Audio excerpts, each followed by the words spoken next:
صبح کی روشنی نے بادشاہ کو جگا دیا، بادشاہ اٹھ کر بیٹھ گیا۔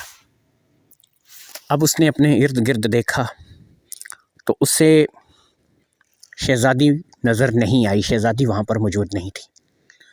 جب اسے شہزادی نظر نہیں آئی وہ ایک دم سے ہڑبڑا کر اٹھ کر بیٹھ گیا۔ اس نے ارد گرد ساری چیزیں دیکھیں تو اس کے نیچے سے ساری چیزیں بھی غائب تھیں، نہ اس کے پاس لاٹھی تھی، نہ کپڑا تھا، نہ دیگچی تھی، اور نہ ہی اس کی چپلیں تھیں۔ اب اسے لگا کہ شہزادی نے چپلیں پہن لی ہیں اور باقی چیزیں وہ اپنے ساتھ لے گئی ہے۔ ہاں، حتیٰ کہ وہ باقی چیزوں کے بارے میں نہیں جانتی تھی کہ باقی چیزوں کا کیا کردار ہے، لیکن چپلوں کے بارے میں وہ جان چکی تھی، اس لیے وہ چپلوں کو آسانی سے اپنے مقصد کے لیے استعمال کر سکتی تھی۔ یہ سارا کچھ دیکھ کر تھوڑی دیر کے لیے بادشاہ سب کچھ بھول گیا۔ اس کے دماغ میں اب یہی بات چل رہی تھی کہ میری وہ ساری کراماتی چیزیں بھی گئیں اور شہزادی بھی میرے ہاتھ سے نکل گئی۔ مجھے نہیں پتا کہ اب میں کیا کروں گا۔ ابھی وہ اسی ادھیڑ بن میں مصروف تھا کہ اس نے جنگل کی طرف سے کچھ ناچنے گانے کی آواز سنی۔ وہ اٹھا اور جلدی سے جنگل میں اندر ناچنے گانے کی آواز جس طرف سے آ رہی تھی اس طرف بھاگا۔ جب وہ اندر جنگل میں کافی اندر داخل ہو گیا تو اس نے ایک جگہ دیکھا کہ ایک جگہ پر ایک بہت بڑا عفریت نما دیو ہے جو کہ ایک بہت بڑے تخت پہ بیٹھا ہے، اور اس کے ارد گرد پریاں ناچ رہی ہیں اور وہ پریوں کا ڈانس دیکھ رہا ہے۔ اس دیو کے ساتھ اور بھی بہت سے جن اور دیو کھڑے تھے جو کہ یہ منظر دیکھ رہے تھے۔ جیسے ہی یہ ان کے قریب ہوا، اس دیو کو بھی محسوس ہو گیا کہ یہاں پر ہمارے علاوہ کوئی اور ہے۔ اس نے اپنی ناک کو سکیڑا اور کہا کہ یہاں پہ کوئی آدم ذات ہے، رک جاؤ، پہلے اس آدم ذات کو تلاش کرو۔ اب اس کے پاس کوئی چارہ نہیں تھا، یہ آگے بڑھا اور اس نے کہا کہ جناب مجھے تلاش کرنے کی ضرورت نہیں ہے، میں یہاں پر ہوں۔ دیو نے اسے دیکھا اور اسے کہا کہ دیکھ، یہ تو ایک انسانوں کے رہنے کی بستی ہی نہیں ہے، انسانوں کے رہنے کا علاقہ ہی نہیں ہے، تو جو ہے وہ یہاں پہ کیا کر رہا ہے؟ یہاں پہ تو دور دور تک انسان کی بستی نہیں ہے۔